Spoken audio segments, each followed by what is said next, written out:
السلام عليكم، مساء الخير عليكم. اليوم غادي نجرب اكل جديد. طلبت حاجات اخرين جداد غادي نجربهم اليوم ان شاء الله، وغادي نقول لكم الراي ديالي فيهم. اول حاجه طلبتها هي الشوربه اللي هي هذه الشوربه ديال لحم الراس. ندوقوها نشوفوا ان شاء الله كيفاش جات. فيها لحم الراس والكريمه، ما فيهاش الثومه صراحه غزاله. فيها حتى شويه ديال المخ على ما بان ليا، فيها طريفات ديال المخ وفيها لحم الراس. ها هو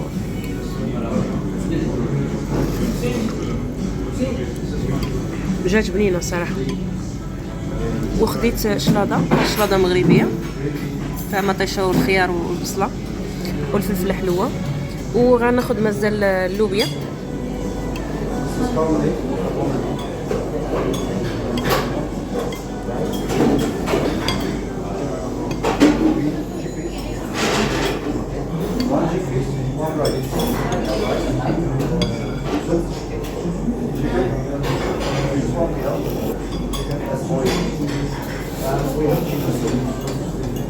ديت اللوبيا وغادي ندوق لاول مره، غادي ندوق اللوبيا التركيه. صراحه ديما تجي الفرصه باش ناكلها، ولكن ما عمرني زعمت عليها ناخذها. قلت زعما هذيك غير اللوبيا، يعني ماشي شي حاجه مختلفه، ولكن قلت هذه المره قلت علاش لا ما ندوقش اللوبيا ديالهم، ربما يكون المذاق مختلف على ديالنا.